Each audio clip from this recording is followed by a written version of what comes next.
If you had to choose between honor and love, which would you choose?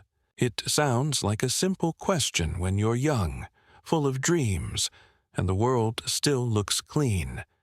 But out here in the West, where the red earth swallows secrets whole, and the wind carries names that were never meant to be spoken aloud, choices like that don't come clean.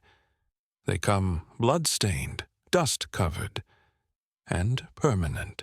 I remember the first time I saw her, Evelyn Granger, like it happened yesterday, even though decades have passed. She wasn't meant for this land, not really. Her father, Governor Samuel Granger, brought her out from Virginia after her mother died of fever. A proper girl in pressed lace and polished boots, dropped in the middle of Arizona territory like porcelain in a world made of stone. But the land had a way of stripping polish from people. And Evelyn, she didn't fight it. She let the desert change her. They say love often begins with a glance, but theirs started with silence, with distance, with danger. There's a place east of Granger's Ridge where the canyon runs red as fresh blood at dusk. The Apaches call it the place that remembers, but white folk just called it cursed. Soldiers wouldn't ride through it. Ranchers wouldn't build near it. And Evelyn, she wandered right into its mouth like she was chasing a ghost. That morning, I watched her from the ridge, sketchpad in hand, eyes lifted to the stone walls as if they were cathedrals. I was supposed to turn away, supposed to ride on, but something in me stopped. The way she stood there, unafraid, curious, alone. And then he appeared, Tahoma. Not many in town knew his name, but I did. A quiet man, son of a fallen war chief, now cast out from his own people for a reason he never told. He moved like smoke, soft-footed, watchful. And that day, he didn't hide. He stepped into the open, and Evelyn, she didn't scream. She didn't flinch. She looked at him like he was part of the canyon, carved by time and truth.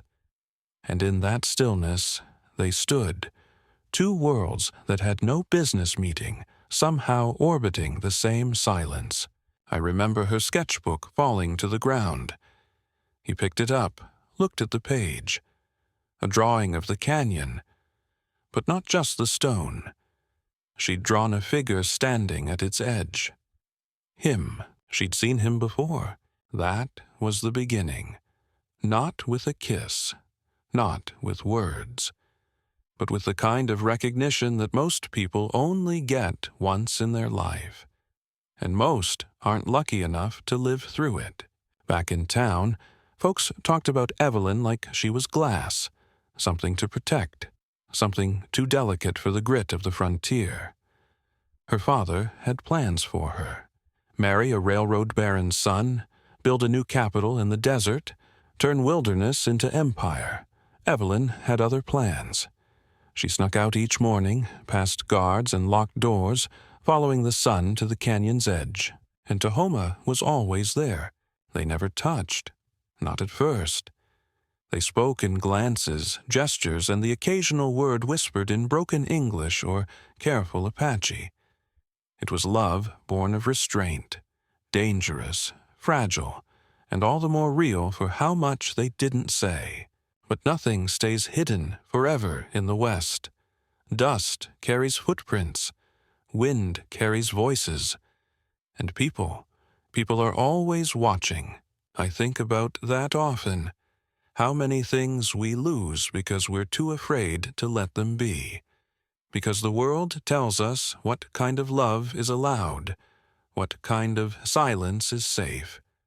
Evelyn and Tahoma didn't listen to the world. They listened to each other.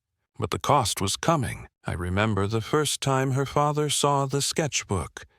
He didn't yell, didn't raise a hand. He just stared at the page like it had cursed him. He knew who the man in the drawing was. and he knew what it meant. That night, soldiers were sent into the canyon, not to capture, not to talk, to kill, and that was when everything changed. But this is just the beginning, just the whisper before the storm. Because when love tries to survive in a land ruled by power and blood, it doesn't walk away clean. It leaves tracks in the red earth, tracks you never forget. If you had to choose between the truth that saves your soul and the lie that protects the one you love, what would you do? Out here, nothing is ever just black or white. Even the sky at dawn bleeds every color before it settles. The land teaches you that. It teaches you how to live with what you cannot change, and how to keep quiet about the things you can. Evelyn kept quiet.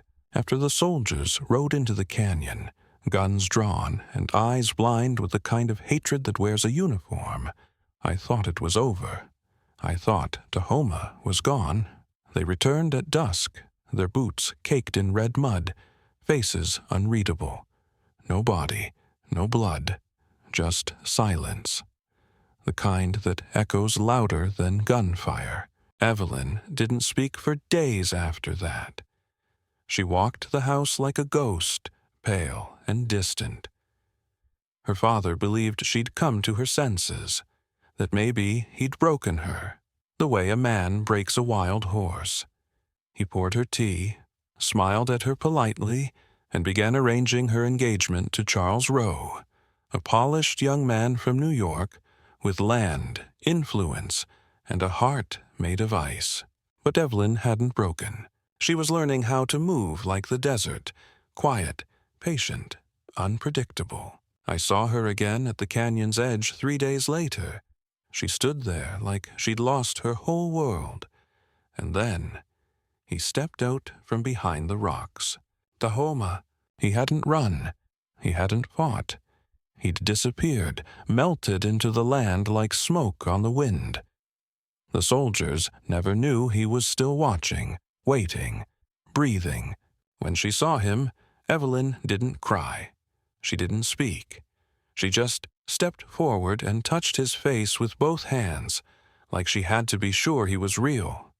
And in that moment, I swear to you, time stopped. The wind held its breath. Even the sun seemed to slow, casting that canyon in gold like it knew it was witnessing something holy. They didn't belong to the world anymore. Not hers, not his. They belonged to each other and to the silence they'd built together. Their meetings grew bolder after that. Late nights beneath the stars. Letters hidden in rock crevices. Hands brushing against each other like sparks in dry grass. They spoke few words, but love has a language older than speech.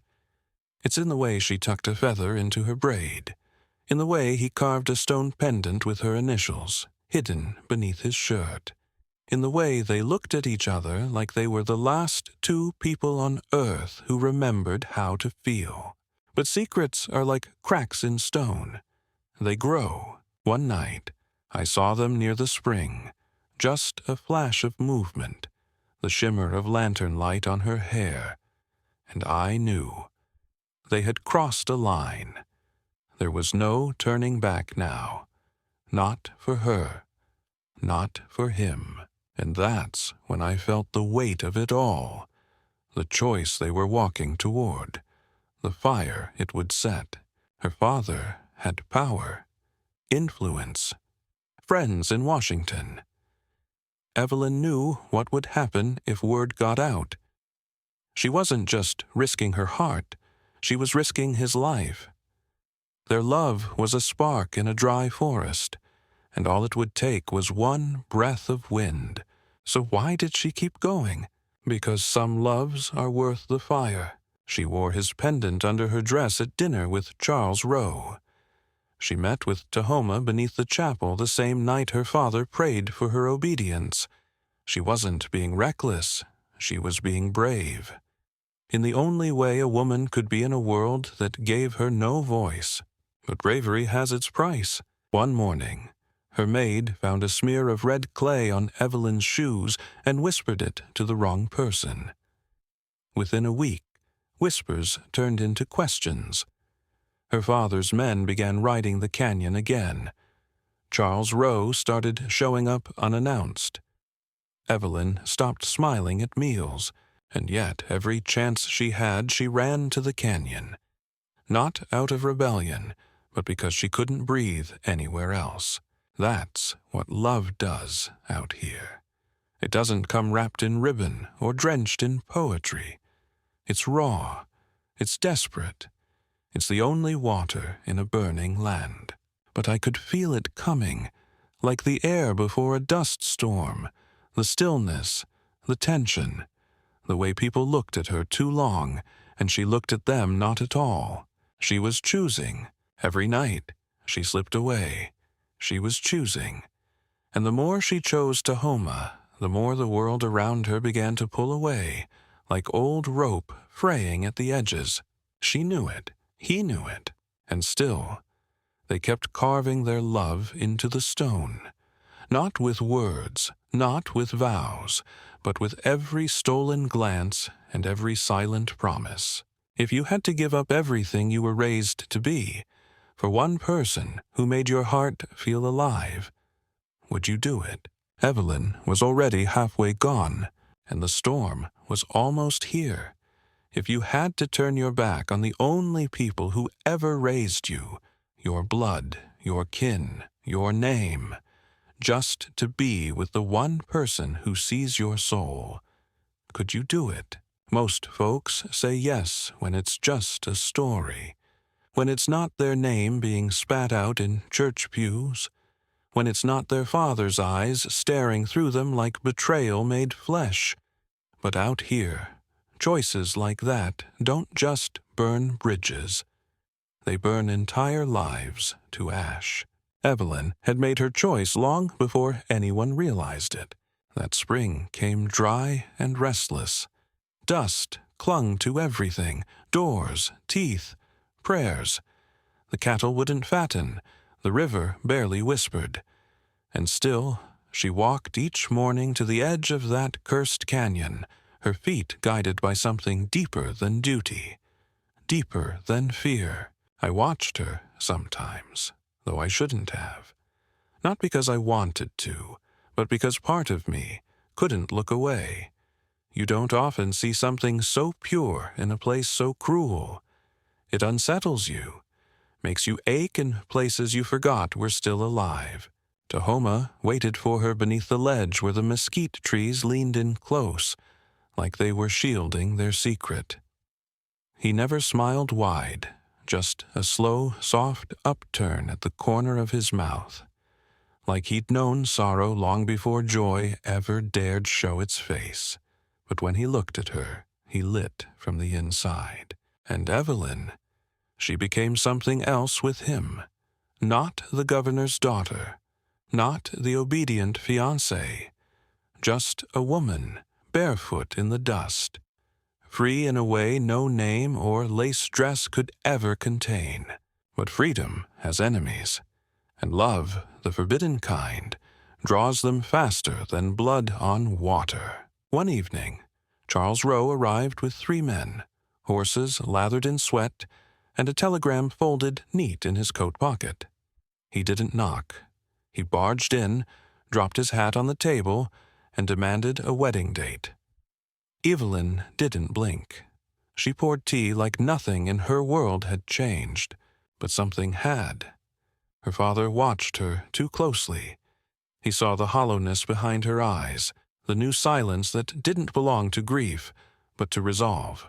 And Charles, for all his polished manners, was not a fool. He knew when a woman was no longer his to win. That night, he followed her.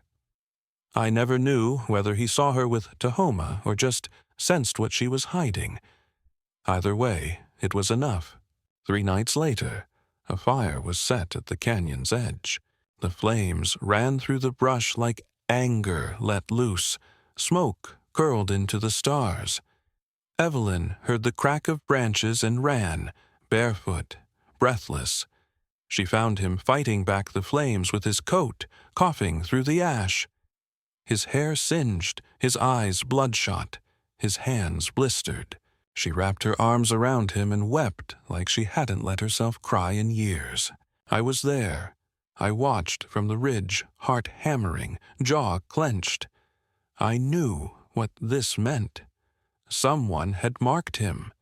Someone was sending a message. He didn't say it aloud, but I knew he believed it too. That the next time, it wouldn't be fire. It would be bullets. Evelyn begged him to leave, to run north into the mountains where no law could reach him. But he refused.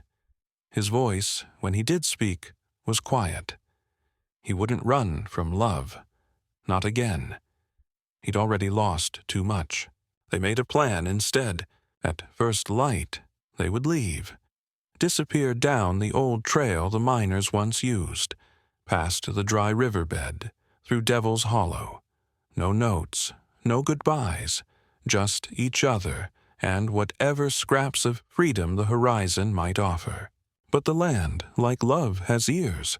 That night, Evelyn packed her mother's brooch, her journal, and Tahoma's pendant.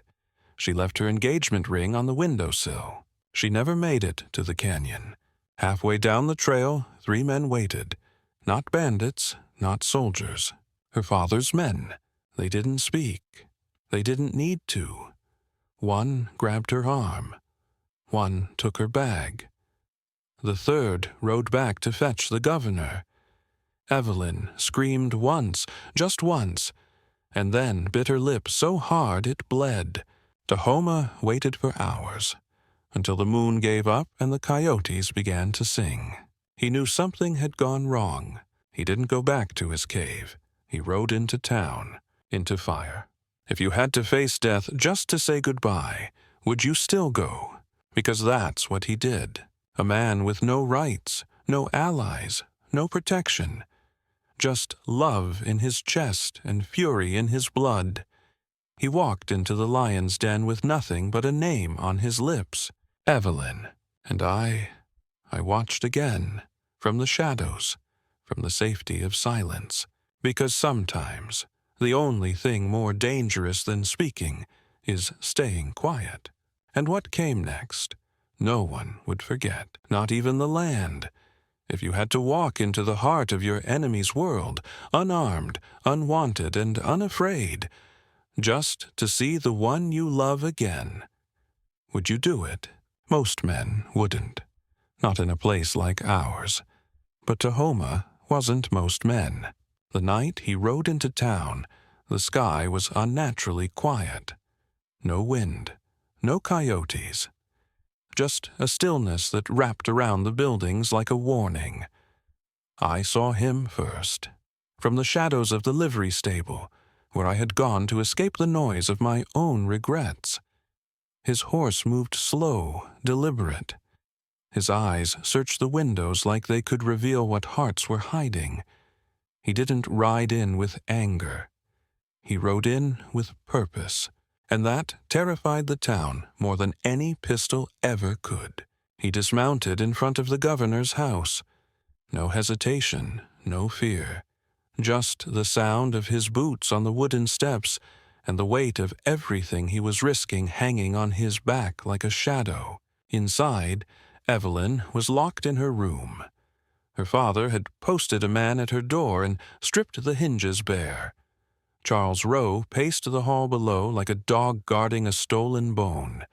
And the governor, he sat at the dining table, hands folded, eyes calm, as if he were waiting for something he knew was coming. Tahoma didn't knock. He stepped through the door like he belonged there. And for a brief moment, I saw what Evelyn must have seen in him, a man who wouldn't bend for anyone. Not even the weight of a world that wanted him erased. The guards reached for their rifles, but the governor raised his hand. "Let him speak," he said. And so he did. He didn't raise his voice. He didn't beg. He stood in the center of that parlor, the red dust still clinging to his clothes, and said the only thing that mattered. I've come for her. No threats, no bravado, just the truth. And truth, that's what makes men dangerous, because you can't outshoot it. You can't bury it. It lingers. It changes things. Evelyn heard him through the floorboards. She pressed her ear to the wood, hands trembling, heart breaking open like a dam, and for a moment I believe she thought he would save her. But this was the West, and love doesn't always end in rescue. Sometimes it ends in choice. The governor stared at Tahoma for a long time. Then he spoke, quietly, like a man who believes every word he says is law. You leave now, and I'll let her live her life. You stay, and neither of you walks out of here. And just like that, the line was drawn. I was outside when Evelyn's window shattered. She'd broken it with her mother's oil lamp. Her voice rang out like thunder. I choose him. The guard at her door rushed in too late. Evelyn was gone, barefoot, wild, and running toward the only man who had ever looked at her like she was whole. Tahoma turned the moment he heard her. Their eyes locked through the glass and wood and hate. But before he could reach her, Charles stepped between them. He struck first. A fist, wild and jealous, aimed not to win, but to hurt. Tahoma didn't fight back. He took the blow, staggered, and steadied himself, because sometimes a man doesn't fight for pride. He fights for peace. Charles drew a knife. Evelyn screamed. And then the world slowed. Tahoma stepped forward, not with rage, but with finality. He grabbed Charles's wrist, twisted it until the blade clattered to the ground, and pushed him back. No blood, no killing, just an end. The governor stepped out then, his rifle in hand. He didn't aim it, but he didn't lower it either. His face was stone. You take her now, he said, and she's dead to me. Evelyn didn't flinch. She walked to Tahoma, stood beside him, took his hand. I already am, she said. And just like that, she chose. Not with a letter, not with a whisper, but with her whole body, her whole heart. They left at dawn. No parade, no blessings, just silence and dust, and 2 horses heading toward the place where maps end. I watched them ride away, and in the pale light of morning I realized something that still haunts me. Love like that. It doesn't ask for permission. It doesn't wait for approval. It doesn't need saving. It saves itself. But it always leaves something behind. A home, a name, a father, a vow. And once it's gone, you can never return the same. Would you trade everything you've ever known for one night beneath the stars with the person who holds your soul? Evelyn did. And I don't think she ever looked back. If you had to live the rest of your life knowing you'd broken your family to keep your heart whole, would you still call it love? That's the question I've asked myself every time I pass the edge of the canyon, where the rocks still bear the color of fire and dusk. Every time the wind carries a sound that feels like a name half-whispered. Evelyn's name. They rode east, toward the mountains, toward nowhere. No trail, no map. Just 2 souls burning with a love that had already cost them everything. And still, they didn't hesitate. I kept expecting news, a telegram, a body, a letter from some distant outpost saying they'd made it to Colorado or beyond. But the weeks passed, and the silence grew. The town forgot them, or pretended to, but I never did, because you don't forget the kind of love that scorches the ground it touches. I remember the governor after they left. He didn't say a word for 2 days, just sat on the porch with his rifle across his knees and his eyes fixed on the horizon. People thought he'd send bounty hunters, raise the militia, make an example out of them. But he didn't. I think deep down he knew. He'd already lost, not just a daughter, but the illusion that love could be commanded, caged, or controlled. Charles Rowe left town before the week was done. No one mourned his going, and the house, once filled with plans and politics and polished silver, went quiet, hollow. The canyon, though, it remembered. One morning, months later, I went back, not to find them, just to feel the place where it all began. The same place where red earth stained boots and hearts alike. There, beneath a stone outcrop, hidden behind the roots of an old tree, I found it, a pendant carved from canyon rock, strung on a leather cord, worn smooth from touch. Her initials were still etched on the back. E.G. I don't know if they left it behind as a sign or if it fell by accident. But holding it, I felt something shift, as if the land itself had exhaled. They were gone, but they'd been real, and that mattered more than any vow written in a church, more than any bloodline or legacy. You see, honor out here, it's not the same as in the cities. It's not about names or medals or obedience. It's about living true, even when it costs you, especially when it costs you. Evelyn chose love, not the kind that lives in poems or parlors, but the kind that survives hunger, exile, and fire. The kind that makes you cross lines you were taught never to approach. The kind that doesn't just change your life. It becomes your life. I still wonder where they ended up, whether they found a valley untouched by war and law, whether they ever had children, built a cabin, grew old watching the stars rise together, or whether love like theirs was always meant to burn bright and vanish. Sometimes I think I hear her laugh in the wind, or catch a glimpse of her red scarf dancing on a distant hill. I know it's foolish, but some stories don't end, they just echo. And this one, it echoes still. If you had to trade your name, your blood, your place in the world, just to follow your heart into the unknown, would you do it? Evelyn did. And because of that, the canyon is no longer cursed. It's sacred, because somewhere in its silence, love bloomed and never died.